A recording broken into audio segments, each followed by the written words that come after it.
being influenced by his guru, who was a mystic.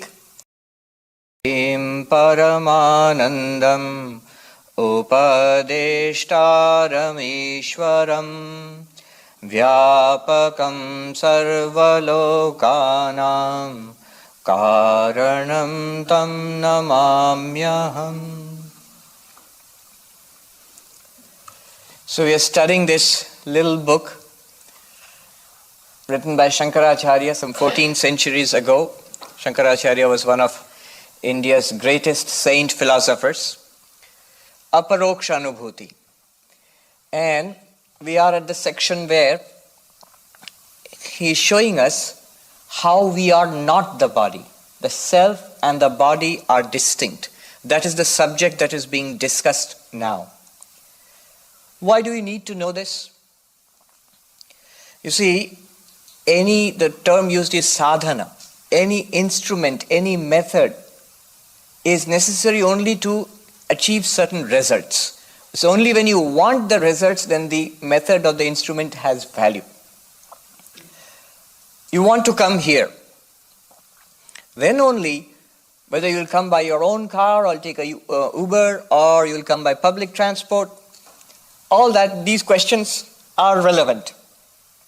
The method, the instrument becomes relevant only when you want something, you want a result out of it.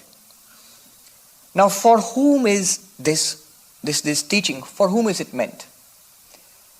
For those who want to overcome suffering in this life and attain permanent bliss. For them, this is relevant. Jnana, spiritual knowledge. For those who want to overcome, to get beyond this cycle of birth and death. For those who want to overcome the limitations inherent in our human conditions. For those who love the infinite. This is very interesting. We had a visitor here last week, a monk from distant Vrindavan.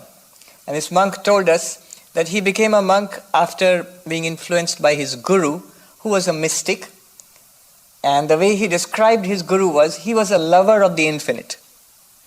So when we are lovers of the infinite, maybe we do not have that mystical experience yet, but the very idea appeals to us, transcending limitations. It's only when we want to transcend limitations, then this is useful. For such a person who wants to go beyond birth and death, who wants to transcend suffering, who wants to attain bliss, spiritual bliss, that person must know that he or she is not this body.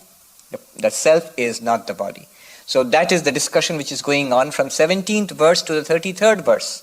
We have started from the 17th verse and we've done the 18th also. So the subject, this topic will continue up to the 33rd verse, where by means of appeal to experience, empirical evidence, the evidence of our own lives, something that we cannot deny, appeal to experience and to logic, the author wants to demonstrate to us that we are not the bodies. Right here, right now, we are not these bodies.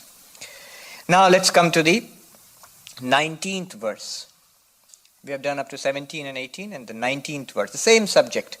How am I not the body? I sort of take it without question that I am the body. Well, convince me. I'm open to being convinced. Show me that I'm not this body.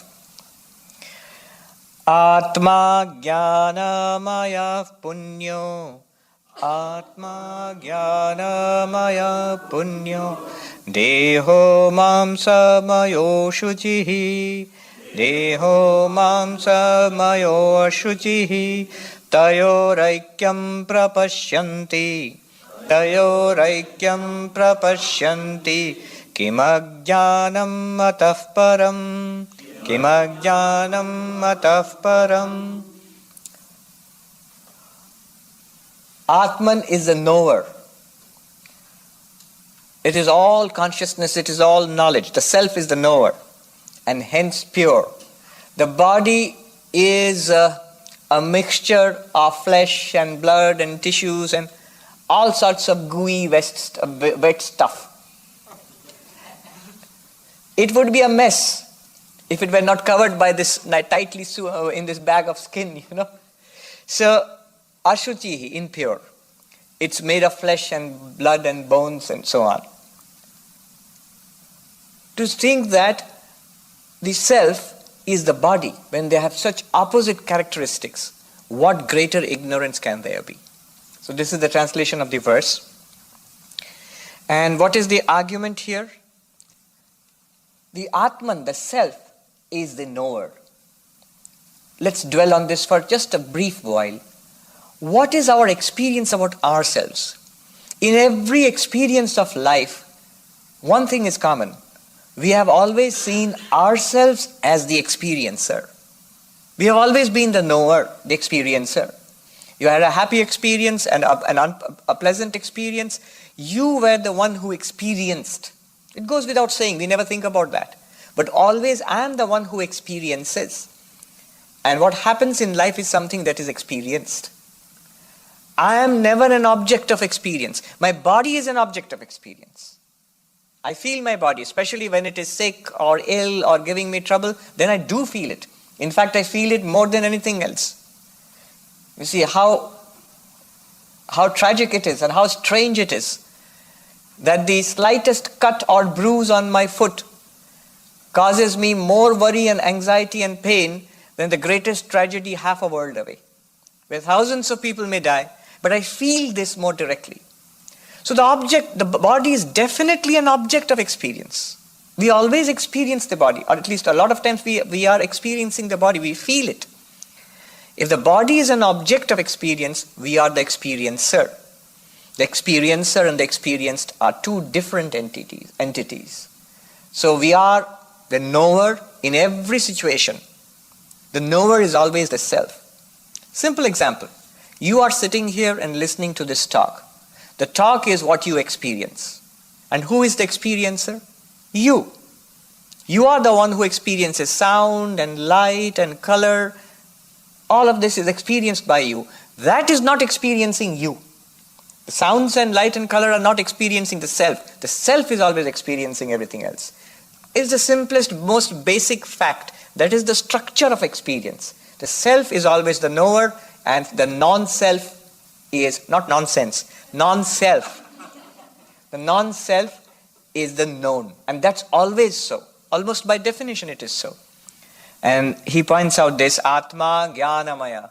If you are the knower, you must be all consciousness. It's only consciousness which knows. Awareness, sentience, that is what knows. And the body is a body of flesh and blood and bones. He calls it impure. Knowledge is pure. We'll dwell more on that later on. But the body is impure. And this is a theme which you find in many religions. In fact, all religions to some extent or the other. It's not fashionable anymore. We are worshippers of the body beautiful. Especially here in California. You must have a fit and beautiful body. And that's good. It's good to have a fit and beautiful body. But remember the nature of the body. In Buddhism, there are so many meditations. One of the meditations, a particularly difficult and gruesome one is they sit for meditation in the cremation grounds. In India, they burn the bodies. So they sit for meditation in the cremation ground. And if a body is not burned, it just lays there. And they watch it decay over days. As it swells up and maggots come into it and it decays and putrefies and sinks into a messy goo. You sit and watch hour after hour after hour and see what's happening to the body. That is the nature of the body. That is the very nature of the body. It is matter which is subject to decay and death. All the time when we are living, it is the life forces within this body which are struggling a day and night battle against death. We, with our modern understanding of the immune system, we know how this body, each body, is continuously battling invaders from inside and outside which are seeking to damage and destroy the body. The immune system is always fighting a perpetual war. So the nature of the body is impure.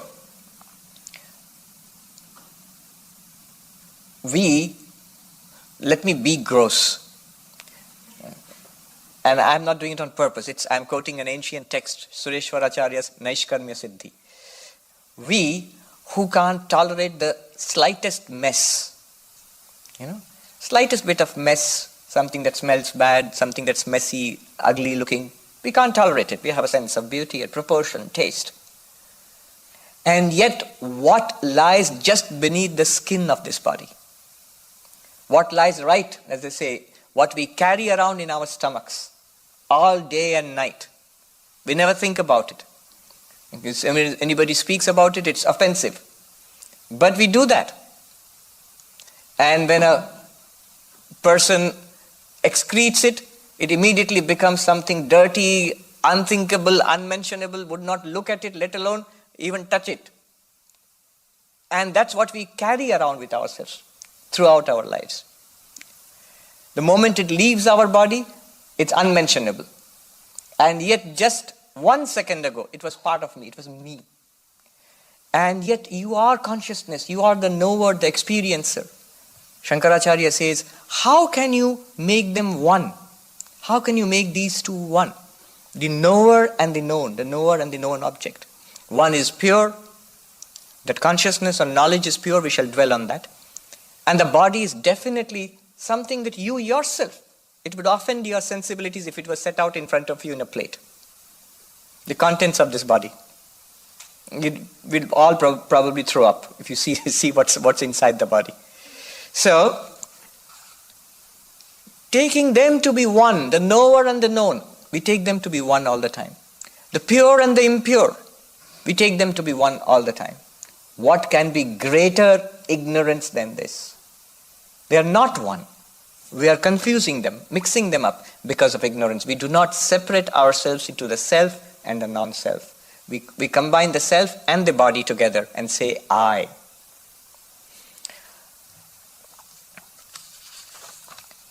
So, the next verse, 20th. Atma prakashaka swachha, Atma prakashaka swachha, dehastamasa uchyate, dehastamasa uchyate, tayoraikyam prapashyanti, prapashyanti, kimajnanam atah param, kimajnanam atah param. Atma is the illuminer, and it is pure. Swachha means pure or clear. Deha, body. He calls body tamasa. It is darkness itself. Tayoraikyam, light and darkness. We combine them together. We say it's one thing. I say this body is I. Light is pointing to darkness and saying that's me. Kimajnanam atah param. What greater ignorance, what greater foolishness can there be? Let's try to understand it. There is a commentary written on this book. The book itself was written some 14 centuries ago by Shankaracharya. The commentary on this was written by Vidyaranya about 700 years ago. And the commentator says, Sanskrit, Atma swayam prakasha san suryadivad anya sarva prakashakaha atayeva swachha. Atman is self-luminous, like the sun. The sun illumines everything. And the sun is pure. In what sense is it pure? You see, when light falls on something, light may fall on ditch water. You look at flashlight, you see a ditch water, and then you see maybe a jar full of holy water. The light which falls on the ditch water does not become impure because it's falling on something impure. The light which is falling on the holy water does not become any further holy or anything like that. The light is not affected by what it illumines.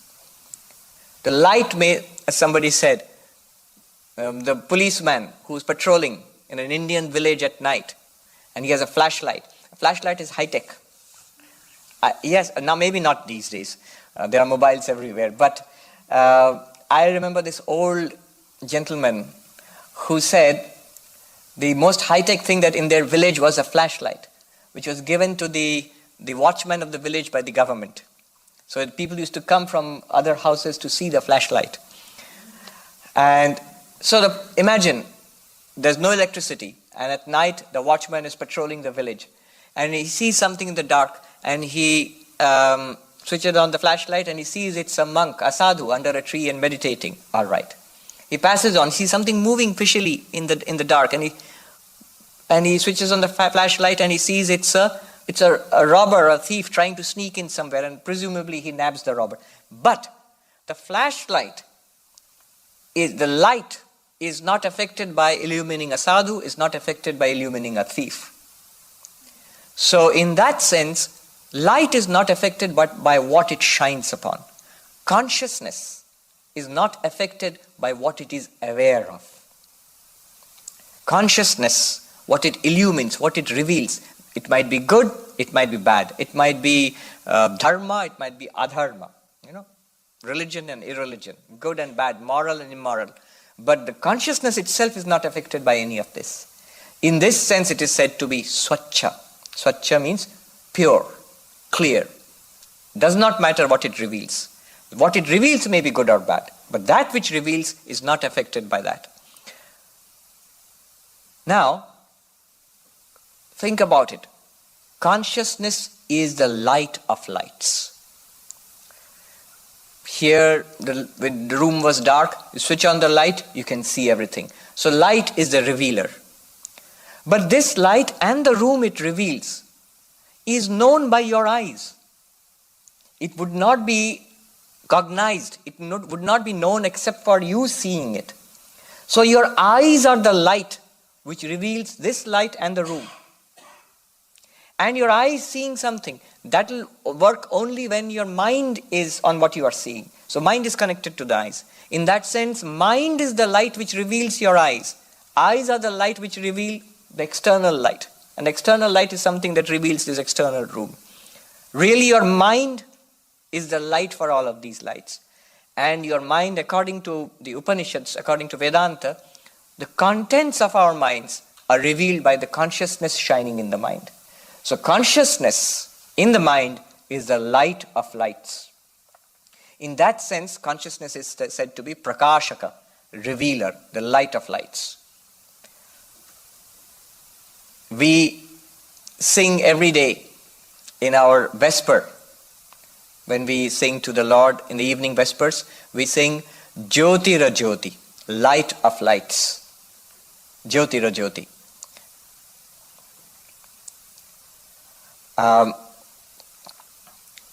Therefore, this is the Vedantic conception of God.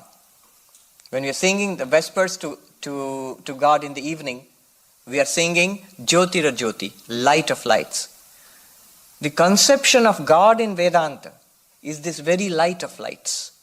We are the consciousness which reveals all external lights. To repeat what I said, light reveals this room. Your eyes reveal the light and the room. Your mind reveals the eyes, the light and the room. And consciousness shines upon the contents of your mind, revealing all of that. Consciousness is the real light of lights. Ultimate light of lights is your consciousness. If this light is switched off, you may say, I cannot see anything without this light. But that you cannot see anything, that fact also is revealed by your consciousness. Is it not? Think about it. Without consciousness, nothing will be revealed. To you, without your consciousness, nothing will be revealed. All lights may be on or lights may be switched off. Whatever happens in the world, whatever happens in the mind within ourselves, nothing is revealed without consciousness. With consciousness, the presence or absence of things external to consciousness are revealed. So this is what he is saying. Consciousness is the light of lights. It's prakashaka, the illuminer. The real and only illuminer is consciousness. You may say, maybe for you, but there are so many illuminers in the world outside, apart from you.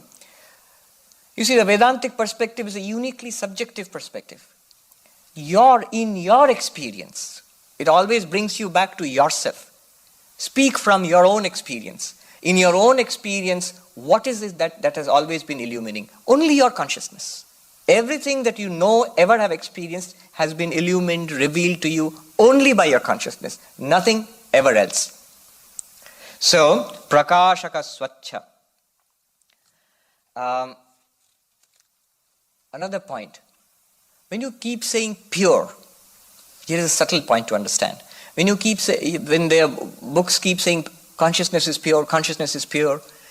What does purity mean? In a very simple sense. A thing or a substance is said to be pure when it is unmixed with anything else. When there's a thing which is unmixed with anything else, we say that is pure. If it is mixed with one or two other different things, we say it's impure, it's a mixture. Now, consciousness by itself is pure. Why? Because everything else is revealed by consciousness. If something were mixed with consciousness, if it were at all possible, you would have to reveal it with consciousness. Then it would be something apart from consciousness. Do you see this logic? Consciousness reveals everything. If there is something that is a mixture in consciousness, then to know that also you need consciousness. So consciousness is that which reveals something which can be mixed in consciousness. That means it must be apart from consciousness. That which consciousness reveals must be apart from consciousness. If it even reveals something which is supposed to be mixed in consciousness, by that very logic of revealing something, it will be something apart from consciousness and not mixed in consciousness. So by our very experience, by definition, consciousness has to be pure. In fact, it's the only thing that is pure. Swachha, pure. Another fact. All our experiences come and go in consciousness. You see, happiness, it comes in consciousness. We are aware of being happy. Misery, unhappiness, disappointment. We are aware of being disappointed. Now, the problem comes when we try to hold on to this happiness or misery. It's like a mirror trying to hold on to the reflection in the mirror. It's impossible because the mirror is trying to hold on to something which is not in the mirror. If a lake, a beautiful scenery, lake and trees and birds are reflected in a mirror, and the mirror says, okay, I'll keep it here. It can't, because a lake and a tree and the birds are not in the mirror. In the same way, all these things arise in consciousness, there's no problem with that. But the problem comes when the consciousness, being deluded about its own nature, says, I am happy, not I am aware of happiness in the mind. I am happy and I would like to remain so. Then only the problem arises. When the consciousness says it's part of me and I want to hold on to that happiness, the happiness which is a feeling in the mind, consciousness illumines that. And we are aware of being happy in the mind, which is a good feeling. But trying to hold on to that, there is delusion there. The arising of happiness and the subsiding of happiness, the arising of misery and the subsiding of misery in the mind is not a problem. Consciousness illumines both equally. The real problem comes when the consciousness appropriates those things to itself and says, I am happy, I am miserable, I want to drive this misery away, I want to keep this happiness. Neither the happiness nor the misery are really in consciousness. That which is not really in consciousness, which consciousness is only illumining, consciousness cannot keep it on, cannot hold on to it, because it was never there. That which is not really in consciousness, the feeling of misery in the mind, if it is not really there in consciousness, consciousness was only illumining it, consciousness cannot drive it away from itself also, because it's not there. How can you drive away something that's not there? How can you wash away the blue color of the sky? There's no blue color to be washed away, it just looks like that. So, all things, everything that we are aware of, arises in consciousness and disappears in consciousness, but they do not belong to consciousness. They are apart from consciousness. Time, space, and every object, desha kala vastu. We are aware of time. We are aware of the passing of time. By this logic, then time is an object of our consciousness. Time is not in consciousness or of consciousness. Consciousness must therefore transcend time.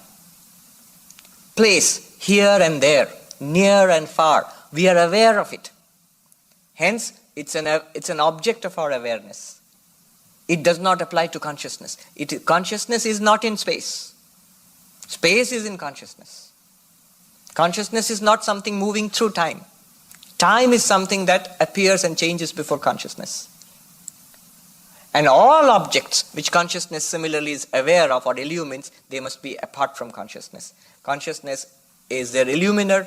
They are not really connected to consciousness, or they are not one with consciousness. Consciousness is the witness of all objects. Consciousness is the witness of all time.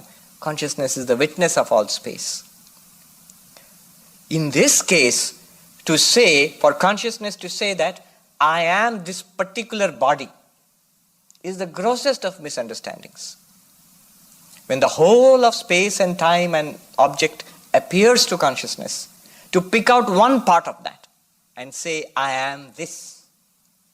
That's what Shankaracharya says. How ridiculous is that? Dehas tamasa. The nature of body is darkness, in the sense that body is something that is an object of knowledge. Body is not something that knows.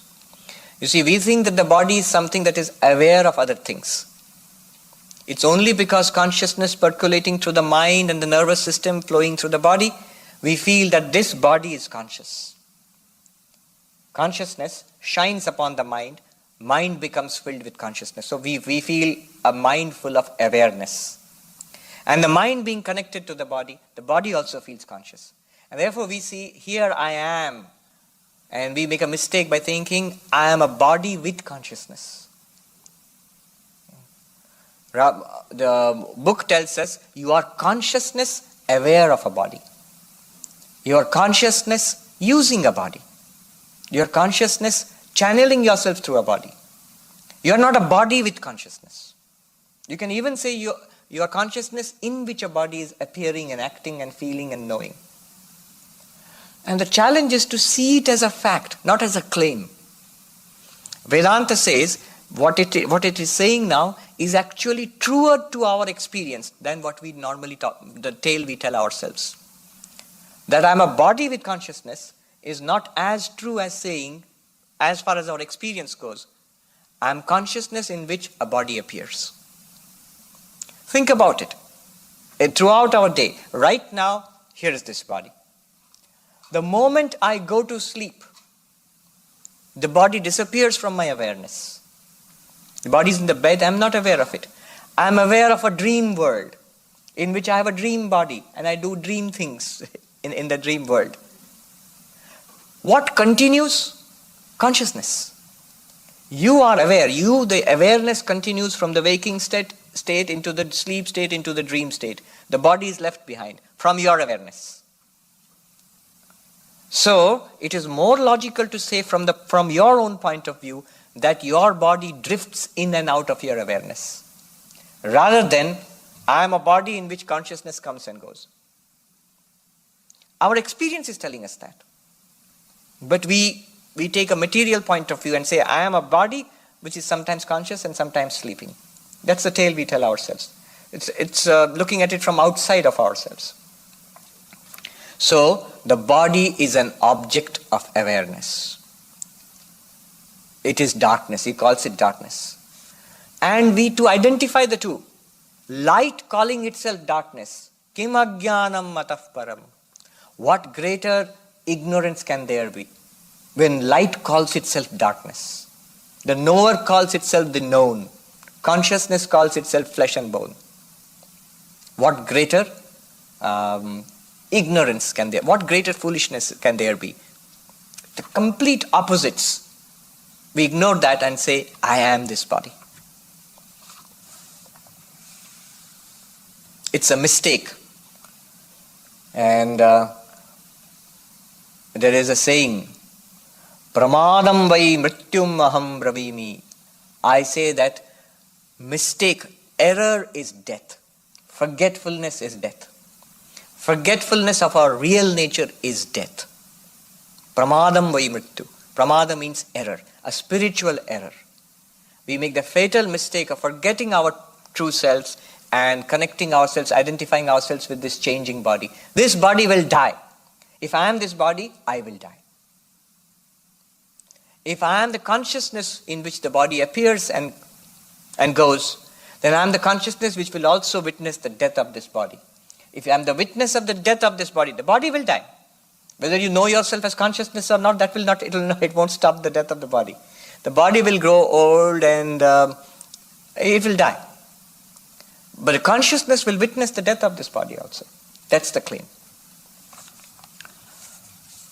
Now, let's do one more.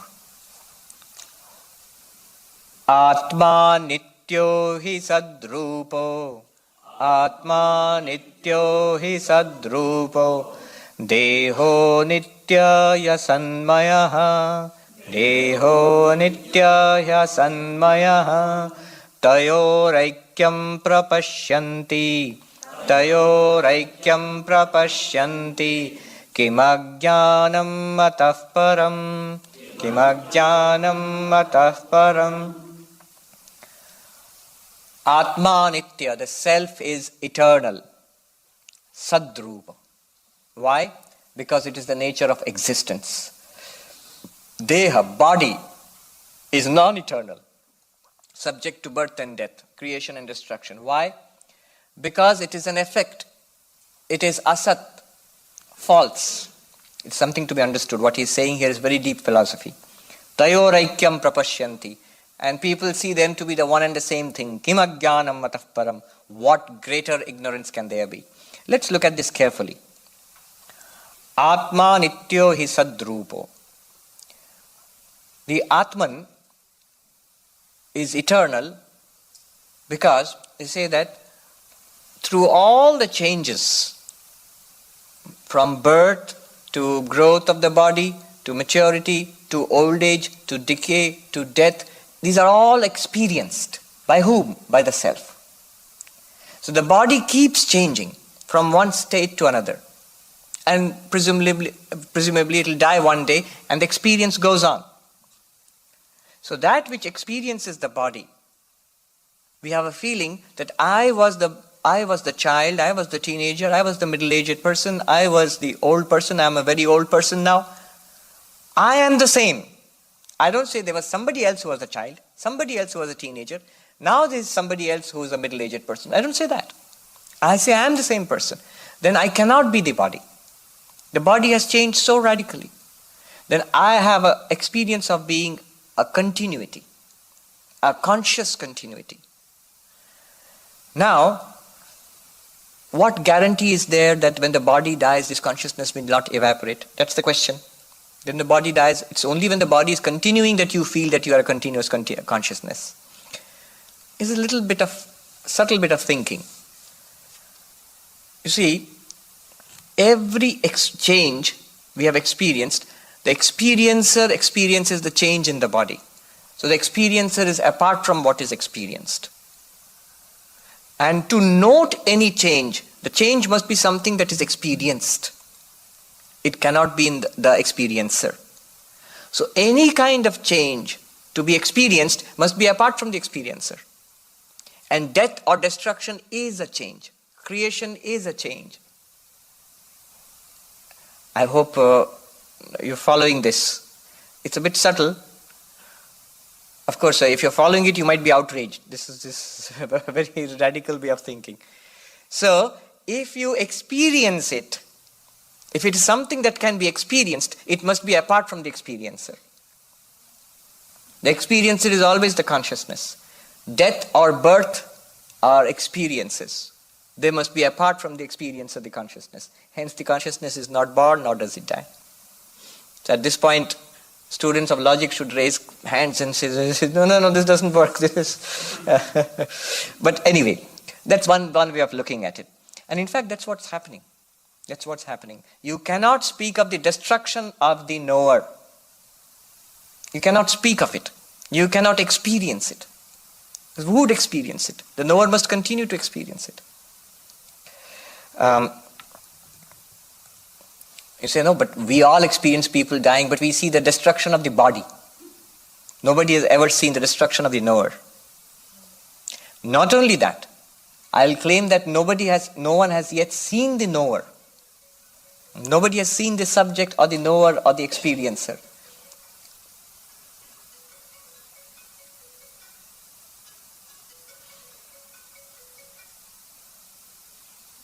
So, the experiencer, the subject out there. You say, no, I'm seeing so many experiences. Don't you say, Swamiji, there's so many experiences are sitting here? We see only the body of the experiencer. We see only we hear only their language. We see only their behavior. Even their minds, their thoughts, we only infer it. The whole problem of other mind in philosophy, whether other people have minds or are they zombies. We may think it's a funny topic. It's a serious subject in philosophy. They actually debate this. How do you know that other people have minds? You have access only to your own mind. Even more so, Vedanta will say, you have access only to your own consciousness. The knower never knows any other knowers. Have you thought of one thing? That all the time we use the same word to denote one object. If I say this is a glass, and you will all use the word a glass or a tumbler for this thing. A glass of water. And we all use the same words and we mean the same thing. Now, how is it that when each of us says the word I, we all mean different things? It seems so. Vedanta says even in that case, we are actually all mean the same thing. All of us, when we say I, we think this is I, and your I is different, and his I is different, and her I is different. Vedanta says ultimately all the I's, they point to the one conscious reality. We are one consciousness, all of us. No, none of this consciousness is not an object for anybody else. I always denotes the subject, and it's always singular. That's a radical thing that Vedanta says. Anyway, now this continuous existence, I have this chain of reasoning, please follow it carefully.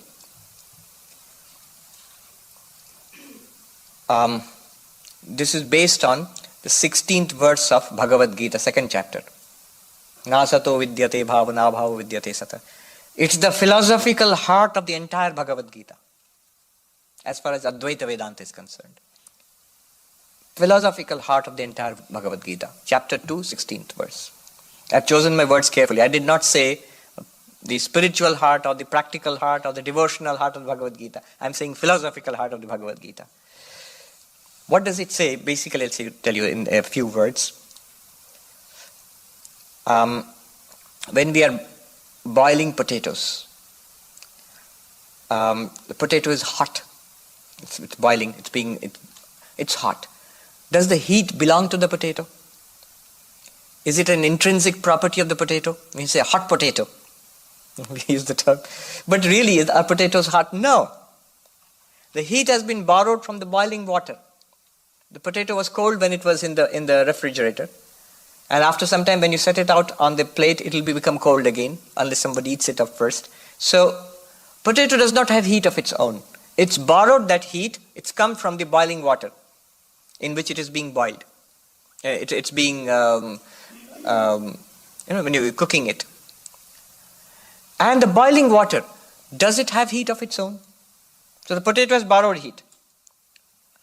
And the characteristic of borrowing something is, it was not there earlier, it is there now, it will lose it very soon. The potato was not hot earlier, it is hot now, again it will lose the heat very soon. That's the characteristic of not having its intrinsic heat. The water from which it borrowed the heat, does the water have a heat of its own? It's a no. It borrowed it from the hot pan in which the water is kept. The water was cold earlier, now it's bubbling hot. It will become cold a little while later. So, it was cold earlier, it is hot now, it will become cold a little while later, because it borrowed its heat from something. It does not have heat of its own. The pan, does it have heat of its own? It's very hot, but does it have heat of its own? No. It was not hot in the cupboard. Now it's on the fire, it's hot. So it has also borrowed heat. It was cold earlier and it's hot now, it will become cold later. It will lose what has been borrowed will be lost. Now the fire under the pan, is it hot or cold? It's very hot. Does that heat belong to the fire or is it borrowed? And don't say it was borrowed. The fire was cold earlier, now it's hot, it will become cold. No, as long as the fire lasts, it will be very hot. It will be hot. So as long as the fire lasts, it has heat as its property. That heat, which is the heat of the fire, is intrinsic to the fire. And its characteristic is, it lasts forever. That heat which is borrowed comes and goes. Because it was borrowed. Only for a time being. it will lose it because the object which is borrowed, the pan or the water or the potato, doesn't have heat of its own. So that which stays forever is intrinsic to it. That which comes and goes is borrowed and lost. Now supposing, here's the question, if something borrows existence from something else, if something has borrowed existence, then what will happen to that thing? It will get existence and lose existence. Something borrows heat, it gets heat, is hot for a while and then loses it. If you can think of borrowing existence, then the thing will exist for some time and then go out of existence. The sign of borrowing existence is a thing will come into existence, exist for a while, go out of existence. The sign of borrowing heat is a cold thing will become hot for a while and then become cold again.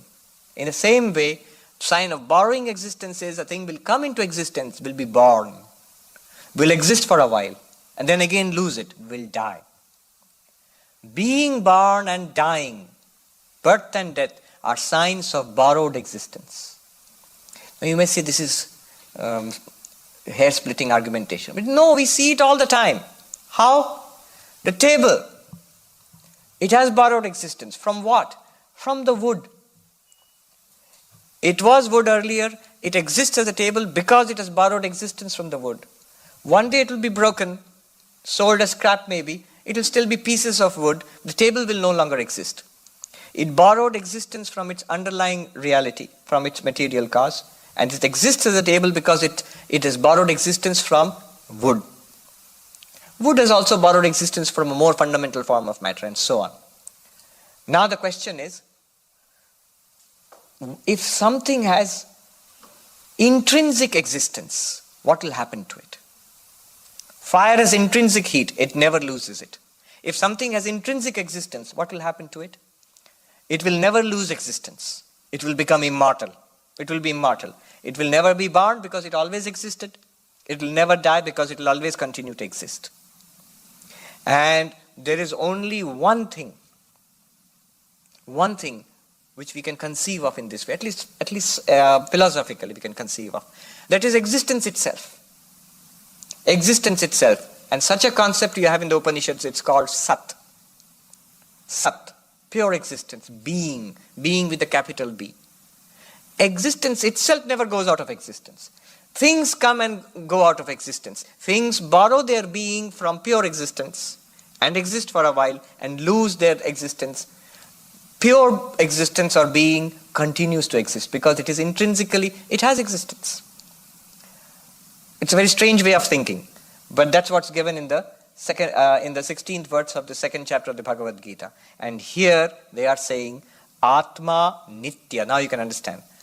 The self is eternal. Why? The argument given here is because it is pure being. One of the characteristics of the self is I am, I exist. And this is pure being. Existence itself, I am existence itself. Hence, I am eternal. Things borrow their existence from me and things lose their existence in me. So they are non-eternal, they come and go. The body is one of them. Deha anitya. The body is definitely non-eternal. It is subject to birth, it's subject to death. Where does it borrow its existence from? The body is made of the 5 elements, earth, water, fire, air, space. So their existence is lent to the body. Where do they get their existence from? The Upanishads will show us how all of them borrow their existence from the self, from Atman. Taittiriya Upanishad, Brahmananda Valli, it's there. So, let me put it all together. The Atman is said to be eternal because it is existence itself. You say, prove that it is existence itself? That will require a long dialectic. But it can be easily proved. Shankaracharya in his commentary on the 16th verse of the second chapter, he shows that the self is existence itself. And hence, and he had shown it step by step with lot of subtle argumentations, questions, objections, replies, and so on. So we are pure being itself. By that logic, we can never lose our existence. Other things come into existence borrowing their being from us. and losing their being again. So they are non-eternal. The body is one of those things which comes into existence, exists for some time, and loses its existence. Why? Because it is asat, not pure being. The Atman, the self, is eternal. Why? Because it is sat, pure being. Tayoraikyam prapashyanti. People speak of the oneness of pure being and non-being. The most contradictory of things, the eternal and the non-eternal, are taken to be one and the same. Pure being sat and mithya and appearance asat are taken to be one and the same. Kim ajnanam matah para. What greater ignorance can there be?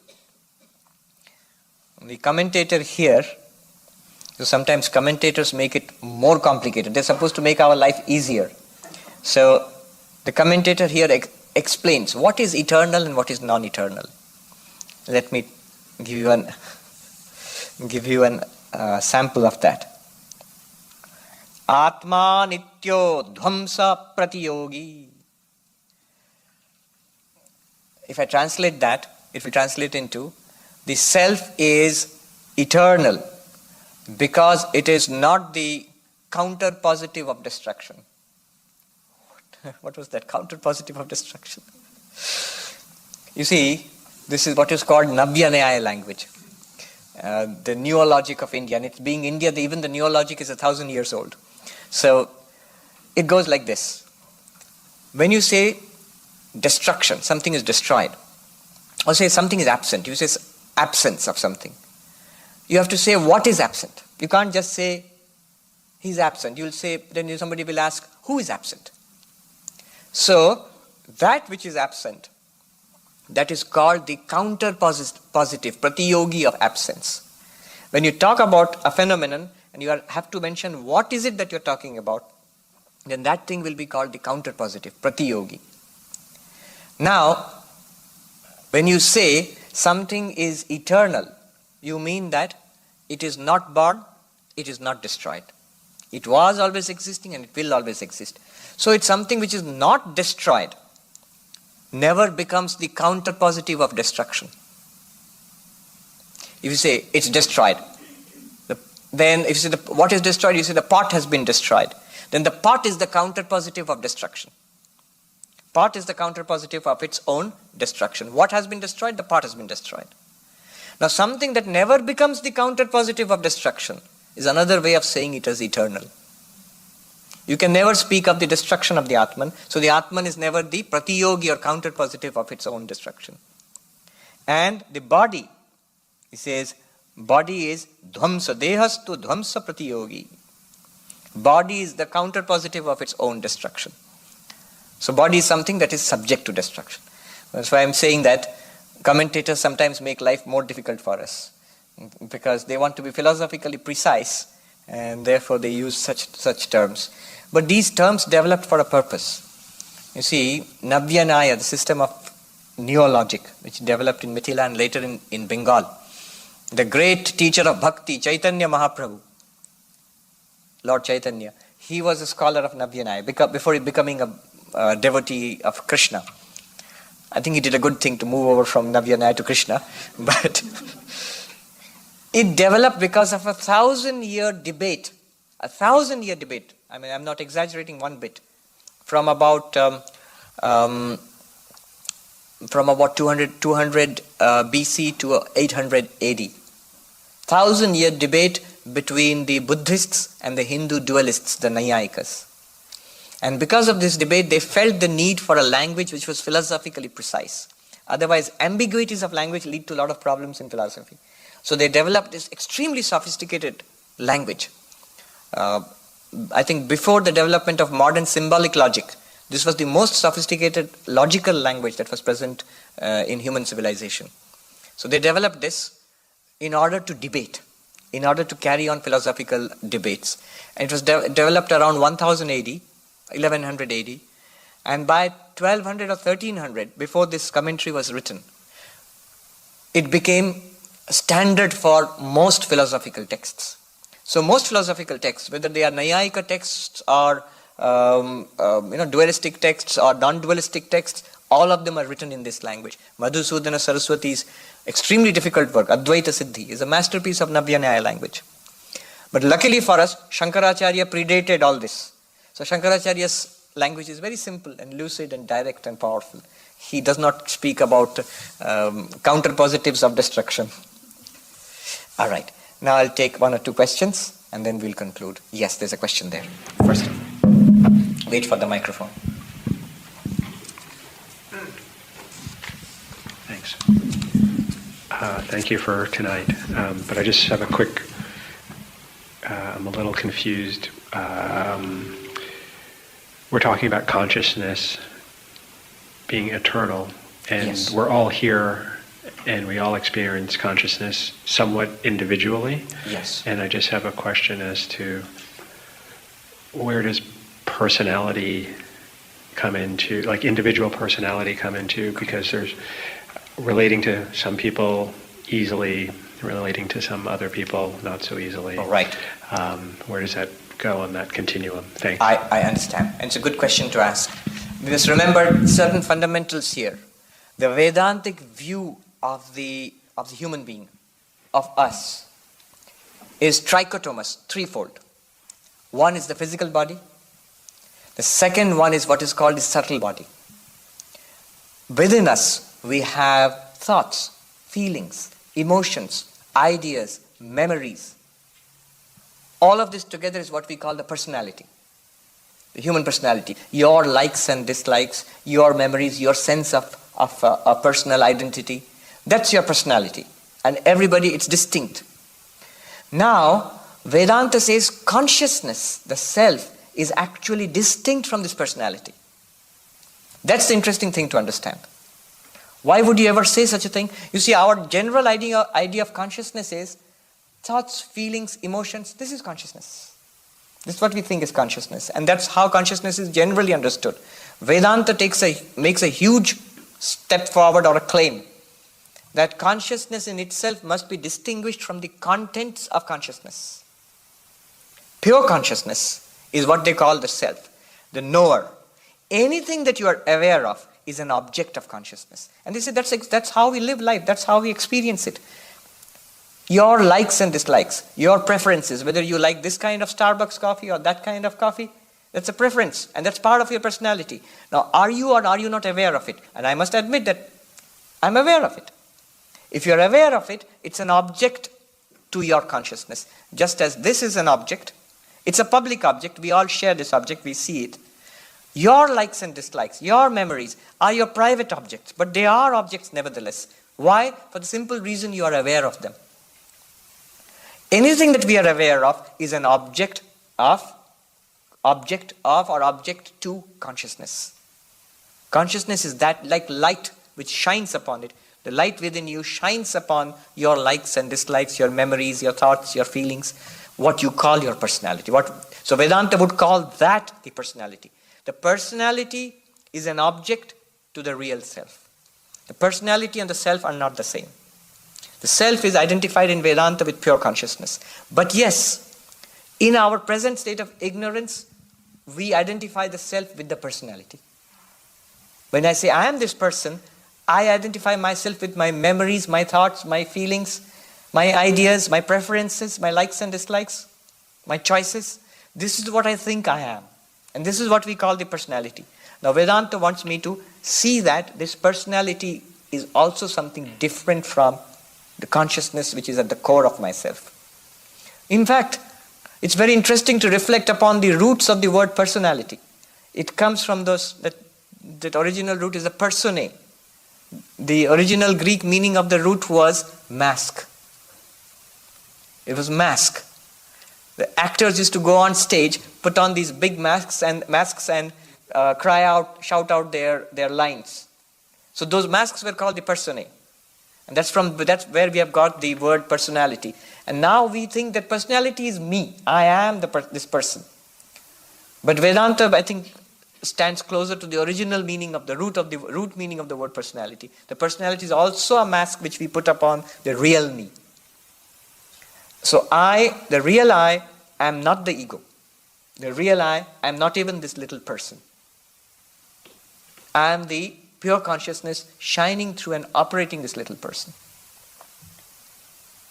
Yes. Question here. Swami, when you talk about the difference between the knower and consciousness, and so you use the analogy, okay, I stub my toe, I know it hurts. Yeah. But that doesn't mean much. There's no plus or minus to the consciousness. It's just observing. Yes. Or awareness. Okay, let's take spiritual practice and transcendence. Yes. As we go, say, into a level of, say, for those that can go into a deep samadhi. Yes. Are they getting to an elevated knower, or are they tapping into consciousness? And if they are tapping into consciousness, it seems like what they talk about of the experience doesn't have much to do with connecting to the knower. Right. So when we talk about a samadhi, spiritual practice, not our ordinary experience, but spiritual practice giving rise to certain extraordinary experiences. The whole point of samadhi, if we go to the root text, the Patanjali Yoga Sutras, the whole point of samadhi is to let us appreciate this fact that I am consciousness, the witness of the mind and body. Samadhi is not in consciousness, is not a function of consciousness. It does not enable you to tap into consciousness any more than we are doing now.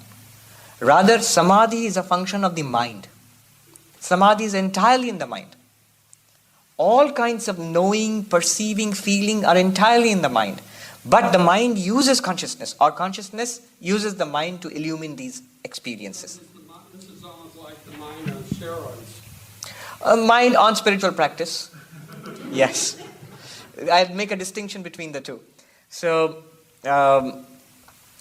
in fact, the Yoga Sutras, which is the book or the manual of Samadhi par excellence, it says the whole purpose of Samadhi is that in Samadhi, the third sutra says, Tada drashtu swarupe avasthanam. The witness consciousness is then perceived in its real nature, is appreciated, even perceived is within quotes, is appreciated in its real nature. Otherwise, what happens? Vritti sarupya mitratta, the fourth sutra, says that if in normal ways of functioning and knowing, consciousness and the personality are mixed up into one thing. We do not distinguish them normally. So, angry, I am angry. I do not say I am consciousness illumining the feeling of anger in my mind. I don't feel that, but that's a fact. That's what's happening. But I identify the two. So that's what normally happens, and samadhi helps us to appreciate the difference between the two. But samadhi is also in the mind. Samadhi is not something to do with consciousness. That consciousness illumines the mind on samadhi, illumines the mind in worldly activities. The same unchanging consciousness. Yes. There's a question there. I'll come to you first. Sumi. Swami, I'd like you to go over the first point that started this whole train of thought when you were talking about the experiencer who is aware of transitions and including the ultimate transition of the body from life to death. Yes. Could you go over that again, because you arrived at a conclusion from there. I would like you to go over that again. All right. The transitions from birth to death, all of them are known by us, by the consciousness. It's an experience in consciousness. So death, if it is an experience, again it must be in consciousness. And hence, here is a logic which will sound very dubious to a materialist. Because from a materialist point of view, consciousness is something that's being generated by my brain. So if the brain falls apart, there's no consciousness. Maybe up to the point the brain collapses, the consciousness can experience its imminent demise. But then after that, there's no consciousness. But Vedanta tells us, what is your experience right now? Not what you know from books or documentaries. what you experience right now is things in consciousness. A body, call it consciousness, call it awareness, call it knowledge. The body exists in your knowledge. Even the brain exists in your consciousness. Not the other way around. We do not experience a brain generating consciousness. That's an objective way of looking at it. But my experience right now is body and mind in consciousness. So whatever happens to the body and mind, whether it is growing from teenage to middle age to old age, or it is dying, it must continue to be experienced in consciousness. And hence, death is also an objective fact for consciousness. The experiencer and the experienced must be apart. Death is of the body, and it's a transition for the mind. The Hindu or Buddhist way of looking at it is, the subtle body moves from body to body. Physical body dies, the subtle body moves to the next body or the next life. But consciousness is the witness for both of them, the death of the physical body and the transmigration of the subtle body. That is death. But doesn't that make huge presuppositions when we at all times insist that this light of lights Yes. is absolutely untouched by anything that happens? It witnesses it, it illumines it, it allows itself to be borrowed Yes. by things that seem to absorb it and confuse it with the undivided self. Yes. So when this stands alone at all times, Yes.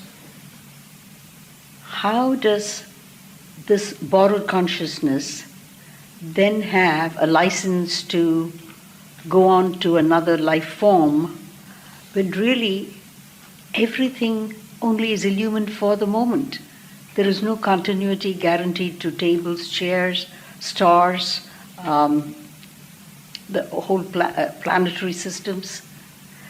Why should there be this continuity guaranteed or presupposed will exist? Isn't that part of a cultural context? Could be, but the thing is, this whole idea that this is a very radical way of looking at it, that as you said, it's a great presumption to make, and there are huge assumptions under this. This only comes from our way of looking at it. You see, we have been taught a materialist, reductionist, physicalist approach to life, which actually does not tally with our, what I might call a phenomenological view of life. We do not experience ourselves as bodies producing consciousness. Rather, look at the experience. Our experience from moment to moment is bodies in our consciousness. Think about it. What comes first in our experience? Consciousness or the body? Consciousness. When we are unconscious, we do not experience ourselves as I am a body without consciousness now. No.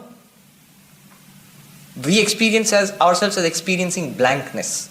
That's what we call unconsciousness. But something is experiencing the blankness. So, Advaita actually makes a pretty bold claim that it is more true to experience than anything else. It's going entirely from experience.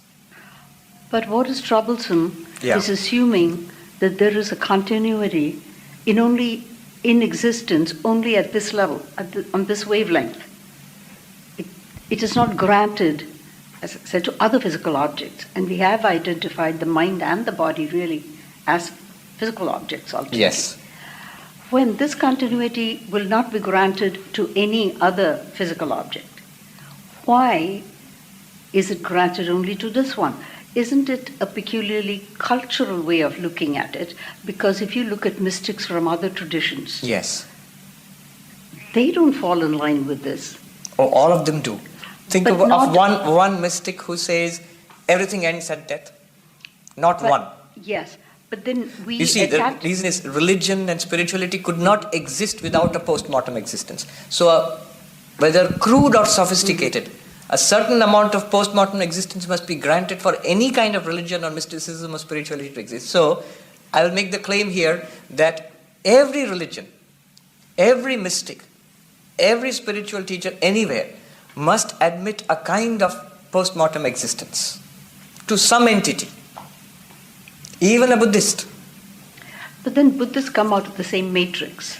So one can't really make a separate argument for them because they come out of the same cultural continuum. I understand. But you take something that may be a Mayan or an Inca or some, any human civilization, or even pre-civilization, isolated tribes. Their basic idea of religion or spirit worship or whatever, and the most primitive thing, is also something that survives death. But we attach to it a whole elaborate apparatus of karma and so on, which really is a refinement upon an assumption. Is it an assumption? That's the thing they're saying. How is it an assumption? It seems to be an assumption from our vantage point of view. Right? But we have never experienced the death of consciousness. If you look at the Abrahamic traditions, Yes. upon the cessation of the body, Yes. they go to a finite place, which Who, is who, heaven. who goes? They would call it the soul. Okay. Here you have a continuity after the body. Right. And it is only given at this particular wavelength. Do animals get it? Do stars get it? Do other biological entities get it? No. That might be a limitation of a particular thought system. But what I'm saying is, look at the basic commonality. There is something that survives death. You see? I guess Hinduism adds on a lot of accretions that finally make for a little confusion, because when you talk of an entity that is so totally separate that it shines upon a putrefying body and an illumined saint, similarly, it has a grand ethos. And then you somehow tack on We can discuss that later, yes. Should we take one more question, or we have just run out of time? Yeah, you have a question, yes. Thank you. Thank you very much. I'm wondering, does the consciousness actually make decisions about what to be aware of? No. Or okay. It's a choiceless awareness. Does it make decisions? All decisions are at the level of the mind.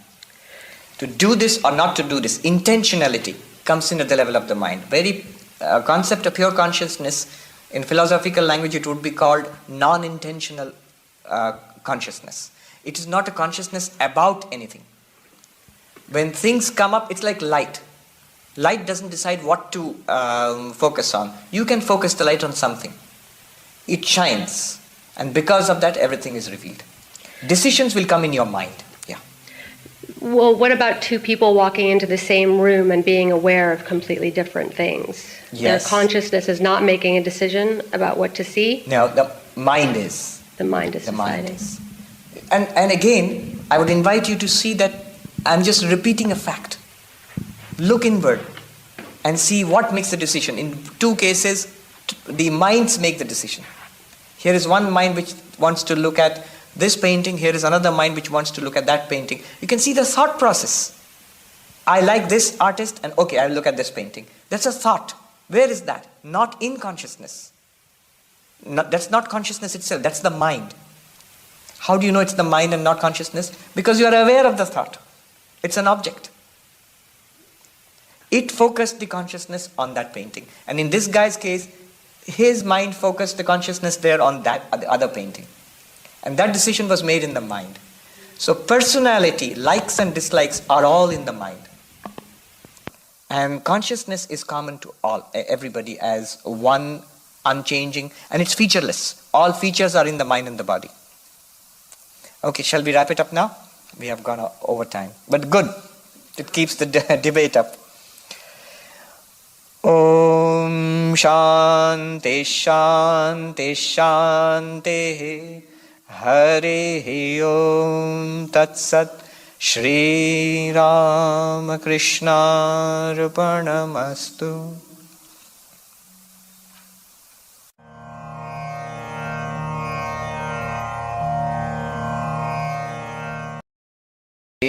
Paramanandam Upadeshtaramishwaram Vya